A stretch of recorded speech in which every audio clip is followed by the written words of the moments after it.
Por si alguien cree que mi inclinación política condiciona lo que pienso, aclaro las dudas.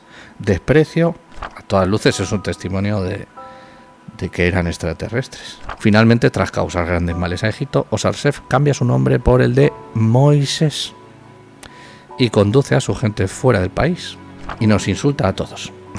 A ti también. Sí, Aarón. Bueno, y Aarón lo dice con todo el conocimiento.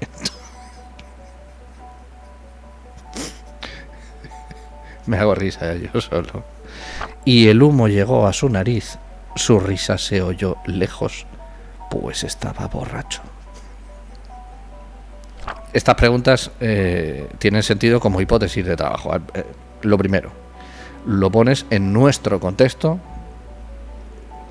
humano, porque en principio piensas que esto está intentando relatar un acontecimiento histórico, lo pones en tu mundo y dices, no encaja, no tiene sentido. Sería deseable tener unas mismas leyes para todos, sin privilegios ni discriminaciones. En el último prólogo traté de postular esta idea con la que pienso que todos podríamos estar de acuerdo. En consecuencia, no sería ético hacer daño a unos para favorecer a otros. Pero en ocasiones se hace, por motivos políticos muy diversos. Uno de ellos es el de equilibrar los resultados diferentes, bajo el emblema de la igualdad. Todas las ideologías políticas lo hacen. Comunistas, conservadores, republicanos, dictadores, woke, ortodoxos, socialdemócratas. Si bien es cierto que unas han sabido rentabilizar el término de igualdad mejor que otras, todas lo hacen con una intención demagógica evidente. En España el extremo cristaliza en un ministerio dedicado a la igualdad. Síntoma de lo que digo. Pese a lo genérico del argumento, no privilegios, no discriminaciones, nuestro amigo Pablo, miembro de este canal, debió sentirse aludido de algún modo y trajo a colación la brecha salarial por sexo en España. Para que luego nadie pueda decir que los miembros son fans irracionales que así ya sienten a todos como borregos. No, me prefiero tener a los mejores enemigos, si Pablo me permite la broma. Bueno, decía él que en España los hombres cobran un 12% menos que las mujeres.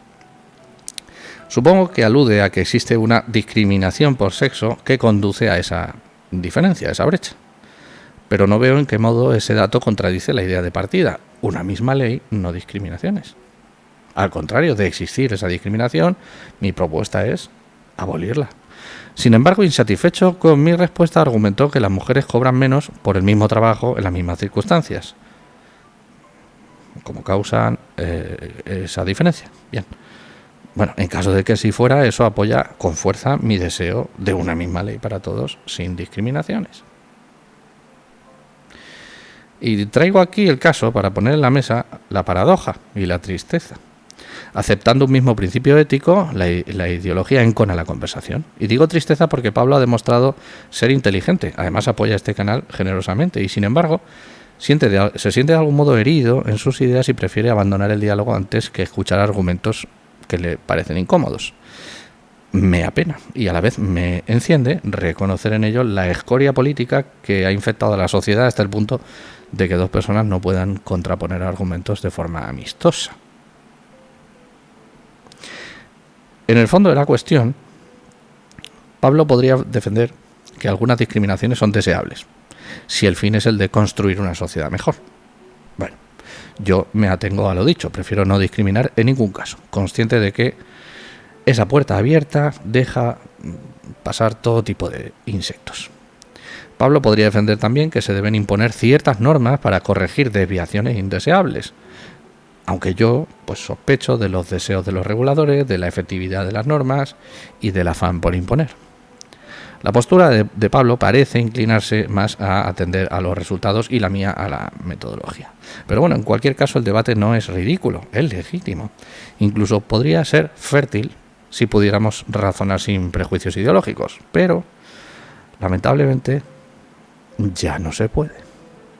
De avanzar por ese camino podría darse el caso de que una persona decidiese eliminar a otra por lo que dice y llegar hasta el punto de que una buena parte de la sociedad lo justificase. Y digo tristeza porque ese mundo distópico se parece de manera horrible al nuestro. Y por si alguien cree que mi inclinación política condiciona lo que pienso, aclaro las dudas. Desprecio a todos los políticos con igualdad. Ahora sí, vamos con el chiste de la semana. Como siempre es para exegetarse. El contexto es el de Números 21-18, si recuerdas esos 4 versos que decían: sube, oh pozo, a él cantad, pozo el cual cavaron los señores, lo cavaron los príncipes del pueblo y el legislador con sus báculos. Suena antiquísimo y precioso. Pues bueno, José Gabriel, que por cierto va cargadito, es padre de... José Gabriel es padre de Jesús, hijo de Jacob y arcángel. Pues dice: los señores, los príncipes y el legislador cavando. Definitivamente es un fragmento de tradiciones antiquísimas, ya perdidas. Bueno, podríamos también argumentar ahora aquí sin duda que esto demuestra a todas luces, es un testimonio de que eran extraterrestres. Sí. En fin. Aprovecho para recordar que José Gabriel y Pablo son miembros del canal, y si tú no lo eres todavía, pues también puedes apoyarlo generosamente como hacen ellos, para hacer chistes o para criticarme de forma inteligente como lo hace Pablo, que siempre es bienvenido. Por supuesto, a los miembros les doy prioridad en este espacio, bueno, en todos los espacios del canal, en los comentarios de los vídeos. Y recuerda también que dispones de los vídeos por anticipado, sin anuncios, si eres miembro. Por anticipado sin duda, pero además sin anuncios. Puedes aprovechar para verlos ahí si no eres cliente de YouTube Premium. Bien, Álvaro Córdoba me pregunta cuál es mi opinión sobre la historia de Moisés relatada por Manetón. ¿Sabéis de qué va esto? A ver. Manetón fue un sacerdote egipcio del siglo III a.C. que escribió una historia de Egipto en griego por encargo de los reyes lágidas, los Ptolomeos, y su obra no se conserva directamente, pero Flavio Josefo lo menciona en Contra Apión, con la intención de refutar sus ideas, claro. Álvaro se refiere a la parte que habla de un sacerdote egipcio llamado Osarsef, líder de un grupo de leprosos y otros impuros que fueron expulsados de Egipto y se refugiaron en Avaris, la antigua capital de los Ixos. Osarsef instaura allí un culto subversivo y acaba aliándose con los enemigos tradicionales de Egipto, los Ixos, que regresan del exilio. Finalmente, tras causar grandes males a Egipto, Osarsef cambia su nombre por el de Moisés y conduce a su gente fuera del país. Supongo que esta historia te resulta familiar. Bien, vamos a ver un fragmento de cómo Flavio Josefo rescata la historia de Manetón. Textualmente. Los solimitas descendieron con los egipcios impuros y trataron a los habitantes tan sacrílega y cruelmente que la dominación de los mencionados pastores, ahí se refiere a los Ixos, parecía una edad de oro a los que ahora contemplaban sus impiedades. Pues no solo incendiaron ciudades y aldeas, ni se contentaron con saquear los templos y mutilar las estatuas de los dioses, sino que utilizaron de modo habitual los santuarios como cocinas para asar los animales sagrados, objeto de veneración. Obligaron a los sacerdotes y a los profetas a sacrificarlos y degollarlos, y luego los arrojaban fuera, desnudos. Se dice que el sacerdote que les dio la constitución y las leyes era del linaje de Heliópolis, llamado Osarsef por el dios Osiris, de Heliópolis, y que cuando llegó a este pueblo cambió su nombre y tomó el de Moisés. Obviamente, Josefo pasa a continuación a desmentir el relato, ¿no? Esta historia de Manetón suele interpretarse como propaganda egipcia hostil, probablemente en respuesta a las comunidades judías helenísticas que habían florecido en Egipto, ¿no? Como por ejemplo la de Alejandría.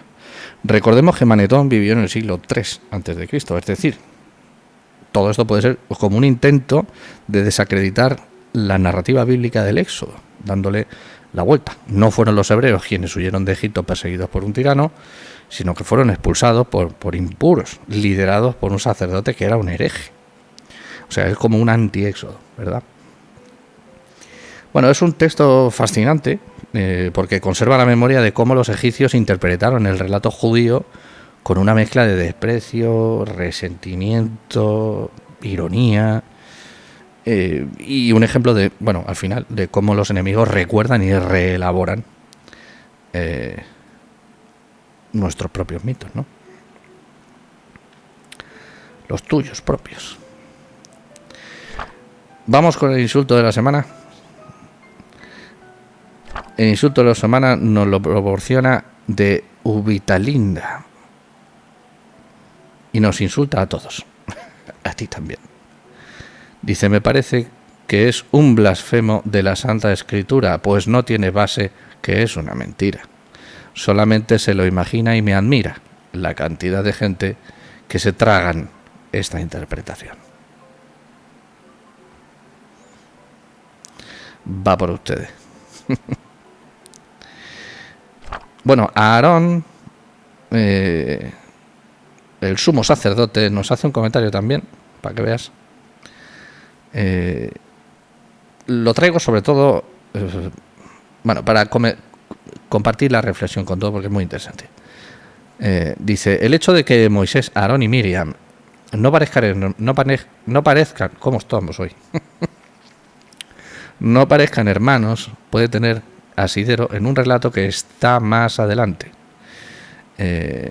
17 y 18 de Jueces. Me gustaría conocer tu opinión. Bien, se sabe que el libro de los Jueces es anterior al Pentateuco y recoge historias y tradiciones muy antiguas. En esos capítulos se habla del uso del efod, de ídolos familiares, los terafim, y de una estatua de plata de Yahvé que se adoraba en las montañas de Canaán. Esto es interesante, dice Aarón, porque hay una clara idolatría que no se condena, sino que más bien se da en el contexto del culto a Yahvé. Y lo más interesante, en Jueces 18, 30 31, dice que se habla de la familia, que la familia de Moisés ahí trabajaba como sacerdotes de ese ídolo en la tierra de Dan, de la tribu de Dan, hasta el destierro asirio. No te lo pierdas. El texto da a entender que Moisés, su hijo Gersón y su nieto Jonatán fueron sacerdotes de ídolos que vivieron en Canaán y que su culto idólatra no era mal visto, sino que subsistió por mucho tiempo. Puede que esta sea la razón por la cual Moisés parece no ser hermano de Aarón y Miriam, simplemente porque eran familias sacerdotales diferentes. Y que en el relato del Pentateuco se trataron de unificar y que ese culto idólatra a Yahvé en las montañas de Canaán, pues ahí se tomaron elementos rituales como el efod, que se incorporaron luego al relato del Pentateuco.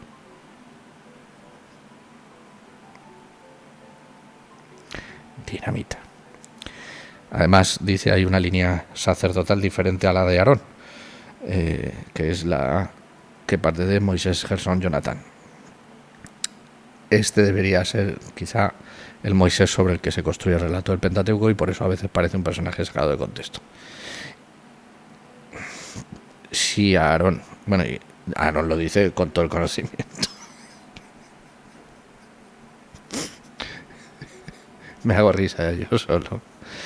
En efecto, Aarón, hay dinamita ahí. Llevo tiempo preparando un ensayo profundo sobre eso. No te doy mi opinión ahora, me gusta lo que dices, porque sería precipitada, porque es un tema súper complejo del que no me atrevo a sacar una conclusión todavía. Estoy trabajando en ello y me gusta trabajar así, sin una sin una idea preconcebida. Creo que es como se tiene que investigar y estudiar. Dejarlo correr, seguir estudiando y al final sacar la conclusión. No caminar en busca de ella. Pero bueno, nos falta un tiempo para llegar ahí a esa historia de jueces. Cuando lleguemos ahí a lo mejor lo doy por terminado, que ahí más o menos es cuando se termina. Bueno, cuando termine, sí, en jueces la historia de Deuteronomista, pues ya, o un poquito más adelante, paro, recapitulo y vamos con ese ensayo. Un comentario misterioso. A ver si adivinas a qué hace referencia. ¿A qué vídeo? En comentario, ¿a qué vídeo? Dice así: más bien es una fábula donde la parte faltante tal vez trataba del animal aún vivo. Abre comillas. Entonces el becerro asemejaba a la Asheratá de Yahvé, a quien él deseaba ver muerta. Así que cuando Yahvé vio al holocausto de Abel y el humo llegó a su nariz, su risa se oyó lejos, pues estaba borracho. Cierra comillas. ¿Qué te parece? Bien, Reinaldo nos hace un comentario que yo lo he tenido en mi infancia y luego lo he visto reproducido más veces, y que debemos avanzar sobre él. Dice así: cuando se creó a Adán y a Eva, estos no sabían sobre su desnudez. Bien, exactamente entonces, ¿qué eran ellos? ¿Una especie de monitos? Porque no le encuentro sentido. Sabían seguir instrucciones como el de no tocar o comer del fruto del conocimiento, pero no sabían que estaban desnudos. ¿Se dan cuenta después? Eso suena raro. ¿Cuál era la intención real de crearlos? ¿Para qué crear seres que no tenían conciencia de sí mismos? ¿Cómo le iban a adorar cuando ellos mismos ni sabían que estaban desnudos? Estas preguntas tienen sentido como hipótesis de trabajo. Lo primero, lo pones en nuestro contexto humano, porque en principio piensas que esto está intentando relatar un acontecimiento histórico, lo pones en tu mundo y dices, no encaja, no tiene sentido. Y esto no es lo único que se dice, porque aparece una serpiente que habla y cosas muy extrañas, ¿no? Querubines, en fin. Y un árbol que tiene el conocimiento del bien y del mal, y otro que tiene la vida eterna, unas cosas muy sobrenaturales. Entonces pasas a la segunda etapa. Bien, esto debe ser simbólico, debe ser una especie de alegoría y debe contarnos, a modo de fábula, un mensaje.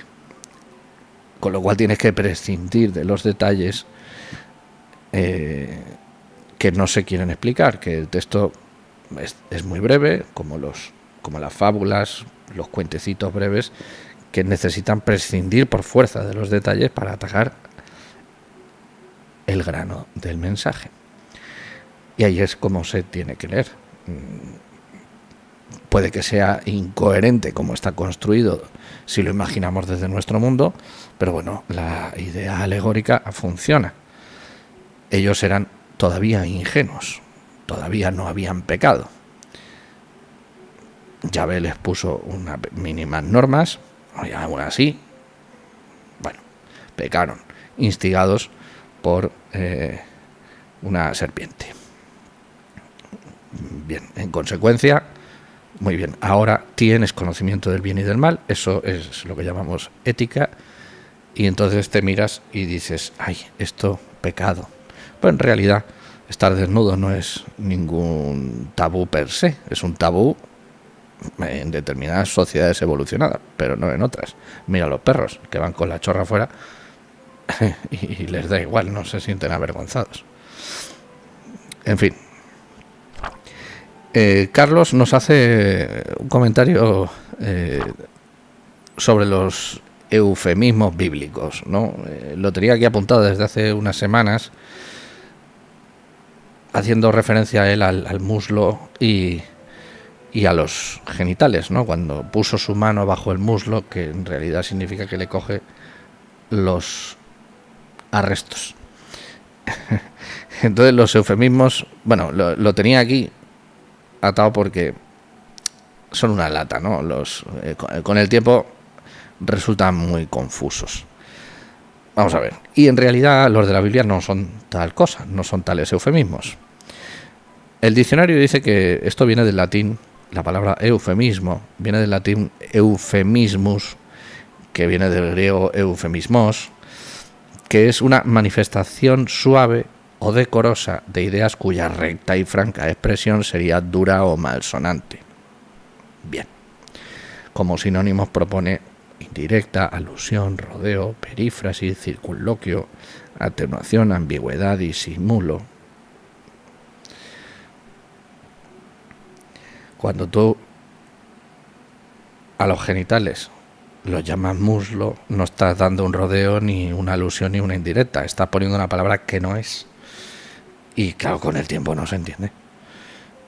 Y esto en la Biblia es muy molesto y genera una cantidad de malentendidos y malas interpretaciones cuando la persona que lo lee no está un poco fina, que no es que se lo tome al pie de la letra, es que cada vez que aparece conoció, pues ya se cree que es el sexo.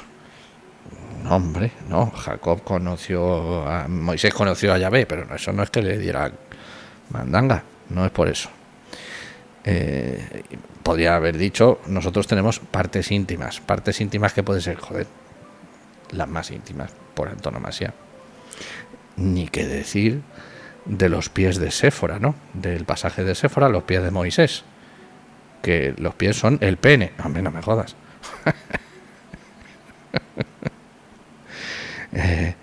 De hecho, este pasaje es todavía más elocuente de lo que quiero transmitir.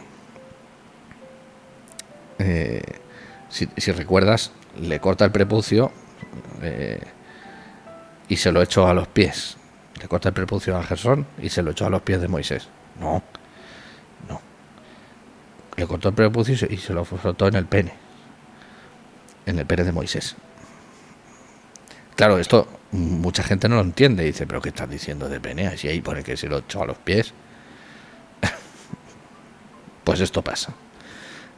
Y entonces, claro, el mensaje, sea cual sea el mensaje, que lo desconocemos, un pasaje tremendamente oscuro, el mensaje no se entiende y se toma con una ingenuidad, bueno, muy poco fiel a las intenciones del autor. Yo les diré lo que sucede. Este es el mensaje, así empieza el mensaje de Caín de esta semana. Como ves, tenemos mensajes de Caín, o sea, comentarios de Caín maravillosos e inagotables. Esto es un tema paradigmático. Además tengo para hacer un libro. Bien, pues Nelson nos dice, yo les diré lo que sucede y por qué Caín mató a Abel, de una vez por todas. Sucedió que Abel ya tenía hijos y Caín no tenía.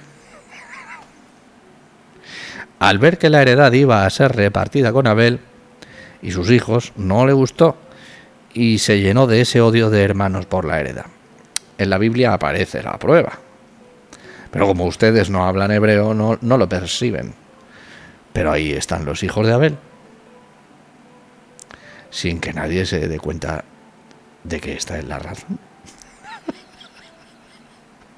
En efecto, Nelson, nadie se da cuenta. Bueno, y el libro de esta semana no lo traigo. Voy a insistir un poco en El Paraíso Perdido. A propósito de nuestro club de lectura, digamos, recién inaugurado, aunque todavía sin cristalizar en un encuentro. Quería recordar, para animar el club, que Milton lo publicó en 1667 y que, como ya sabes, y que representa un icono sublime, a mi juicio sublime, pero también el resto de la literatura de todos los tiempos, un icono sublime de la poesía inglesa del barroco. También te recomiendo por ahí, bueno, yo sigo la traducción de Abilio Echeverría, te dejo los enlaces ahora aquí. La de Esteban Puchas también es accesible y fácil de conseguir, pero bueno, a mí me gusta, pero pierde el verso. La Abilio Echeverría es bastante fiel al verso, lo podemos seguir mejor como con el ritmo aproximadamente que fue construido. Yo creo que se acerca un poquito más al original. Yo he intentado leer las dos y la de Abilio me gusta mucho más, la veo más, tiene más fuerza. Cuando la narración es demasiado en prosa, ¿no? Demasiado narrativa, se pierde algo del ritmo que tiene su encanto, y que en el caso de Milton es crucial. Lo ideal es leerlo en inglés, pero bueno, tiene que saber bastante inglés y incluso bastante de la literatura barroca y estar preparado para esos hiperbatos y para esos arcaísmos que ya no se usan y demás. En fin, el atractivo de la obra es el diablo, ¿no? Ese alegato revolucionario que es de alguna forma el gran rebelde contra la monarquía divina, con unos ecos revolucionarios muy del gusto de, no sé, de los que somos jóvenes y rebeldes siempre. Como curiosidad quería traer aquí que no sé si sabrás, a lo mejor no lo has leído, a lo mejor no lo recuerdas, que el monstruo de Víctor Frankenstein lee El paraíso perdido de Milton en la obra de Mary Shelley. Es un guiño que ella hace a esa idea, ¿verdad?, del monstruo reconociéndose en su monstruosidad. De alguna forma prefiere la libertad y desprecia a su creador. Lo desprecia y se sabe lo bastante fuerte como para plantarle batalla. Es un guiño sutil que nos da una idea, bueno, de lo querido, porque Mary Shelley era maravillosa, de lo querido y admirado que pudo ser Milton, su poesía, y de la fertilidad de su obra, del paraíso perdido, que es una fuente de inspiración inagotable.